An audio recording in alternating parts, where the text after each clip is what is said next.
अस्सलाम वालेकुम दोस्तों, उम्मीद करता हूँ आप सब खैरियत से होंगे। दोस्तों, आज की इस वीडियो में सऊदी अरबिया की कुछ ज़रूरी और बड़ी खबरें आप लोग के साथ शेयर करने वाला हूँ। तो आपसे रिक्वेस्ट है इस वीडियो को कंप्लीट ज़रूर देखें ताकि पूरी जानकारी आप लोगों को मिले। तो इसमें जो सबसे पहली खबर है वो मिनिस्ट्री ऑफ ह्यूमन रिसोर्स की तरफ से एक सर्कुलर जारी किया गया है जो कि हुरूब को लेकर के है। और इसमें जो बताया गया है इसके मुताबिक अब हुरूब लगाना किसी कफील के लिए थोड़ा सा मुश्किल हो जाएगा, और जिनके ऊपर ऑलरेडी हुरूब लग चुका है उसको हटाना कैसे है इसके बारे में भी उन्होंने बताया है। इस न्यूज़ के अलावा भी कुछ और न्यूज़ हैं जिसे मैं आप लोग के साथ शेयर करने वाला हूं। तो देखिए, जो मिनिस्ट्री ऑफ ह्यूमन रिसोर्स की तरफ से जो सर्कुलर जारी किया गया है हुरूब को लेकर के, उसमें 3-4 चीज़ें काफ़ी इंपॉर्टेंट हैं जिसे आपको जानना ज़रूरी है। इसमें इन्होंने 2 बातें सबसे पहले बताई हैं, जिसमें यह बताया है कि अगर किसी का इकामा वैलिड है तो उस पर हुरूब किस तरीके से लगेगा, और अगर किसी का इकामा एक्सपायर है तो उसके ऊपर हुरूब किस तरीके से लगेगा। तो सबसे पहले बात कर लेते हैं कि जिनका इकामा एक्सपायर है उनके ऊपर हुरूब कैसे लगेगा। देखिए, नॉर्मल क्या होता था, जब कफील किसी के ऊपर हुरूब लगाता था तो वो अपनी मोबाइल के जरिए, अपने अबशर अकाउंट के जरिए ही लगा सकता था। लेकिन अब जिसका इकामा एक्सपायर हो गया है उसके ऊपर अगर हुरूब लगाना है तो कफील ऑनलाइन से हुरूब नहीं लगा सकता। उसके लिए सबसे पहले उसको चैम्बर ऑफ कॉमर्स जाना पड़ेगा, वहाँ से उसको पेपर लेना पड़ेगा, फिर वो पेपर लेके जवाजात जाना पड़ेगा, फिर वहाँ पर जा कर के वो हुरूब लगा सकता है। इसमें भी एक कंडीशन है कि इकामा एक्सपायर होके 6 महीने से ज़्यादा ना हुआ हो। अगर 6 महीने से ज़्यादा हो गया है तो उस कंडीशन में हुरूब ही नहीं लगेगा।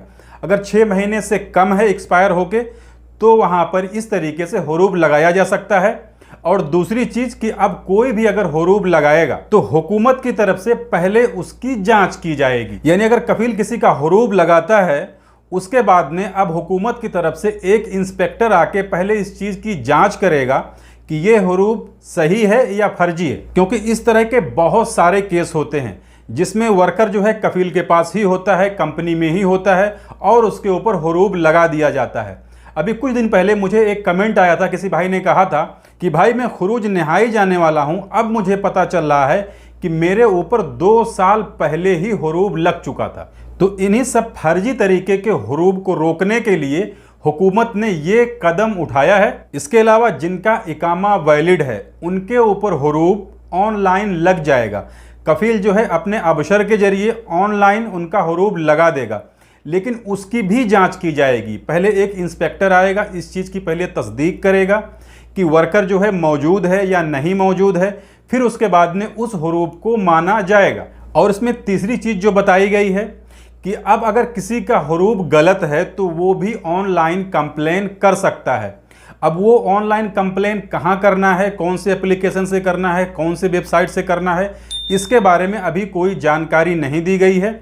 आगे शायद इसके बारे में जानकारी दी जाएगी तो मैं वीडियो इस पर बना दूंगा। बाकी इसके अलावा आप मकतबल अमल जा करके वहां पर तो कंप्लेन कर ही सकते हैं। इसमें एक चीज़ और बताई गई है कि अगर आपके ऊपर हुरूब लगा है, उसके बाद पुलिस ने आपको पकड़ लिया, हुकूमत की तरफ से आप पकड़े गए, तो फिर आपका कफील भी आपको छुड़ा नहीं सकता है, आपको डिपोर्ट कर दिया जाएगा। यानी तरहील सेंटर के जरिए आपको अपने देश भेज दिया जाएगा, जिसके बाद आप दोबारा सऊदी अरबिया के अंदर वापस नहीं आ सकते। इसके अलावा अब बात कर लेते हैं कि हुरूब को हटाया कैसे जाए।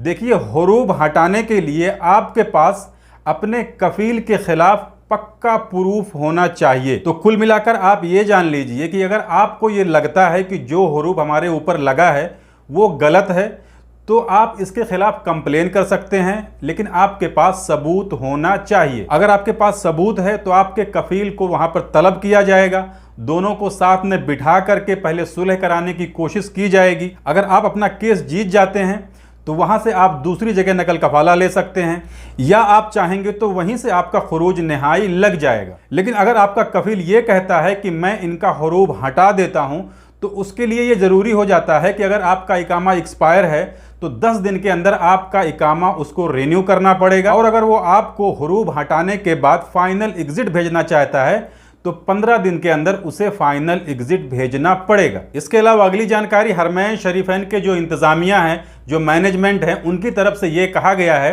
कि इस साल मक्का हरम शरीफ में एतकाफ़ के लिए काफ़ी ज़्यादा एप्लीकेशन आ गए हैं। इंतज़ामिया के कहने के हिसाब से अभी तक 2000 परमिट इन्होंने जारी कर दिया था, और एतकाफ़ करने वालों के दरख्वास्त को देखते हुए इन लोगों ने 1 दिन का टाइम और बढ़ा दिया है। पहले इन्होंने 4 दिन का टाइम दिया था एतकाफ की परमिट के लिए 16 रमज़ान से लेके 19 रमज़ान तक, लेकिन अब इसे बढ़ा के 5 दिन कर दिया गया है। इसके अलावा अगली जानकारी जिद्दा से है। देखिए, जिद्दा के अंदर जो लोग ठेले पे जो है दुकान लगाते हैं, सब्जी और फल वगैरह बेचते हैं, और कुछ लोग जो है रोड के ऊपर कार्टून के अंदर ही फल फ्रूट्स वगैरह बेचते हैं, तो उनके खिलाफ बलदिया की तरफ से कार्रवाई की जा रही है, उन्हें हटाया जा रहा है। जिसमें इन्होंने बताया है कि 42 ठेला गाड़ी और तकरीबन 6 टन फल और सब्जी को जब्त किया गया है। इसमें इन्होंने एक चीज़ और बताई है कि ईद के त्यौहार के लिए जो इस तरह की दुकानें लगती हैं उसके लिए स्पेशल परमिट जारी होता है। इस परमिट के बिना अगर कोई दुकान लगाता है तो वो गैर कानूनी है। तो ये थी आज सऊदी अरबिया की कुछ ज़रूरी न्यूज़ जिसे मैंने आपके साथ शेयर कर दी। जानकारी अच्छी लगी तो वीडियो को लाइक कर दीजिए, और चैनल को अभी तक आपने सब्सक्राइब नहीं किया तो चैनल को सब्सक्राइब करके बेल आइकन को प्रेस कर लीजिए ताकि हमारे आने वाली अगली वीडियो का नोटिफिकेशन आपको मिले। मिलते हैं फिर अगली वीडियो में, तब तक के लिए इजाज़त दीजिए। खुदा हाफिज़।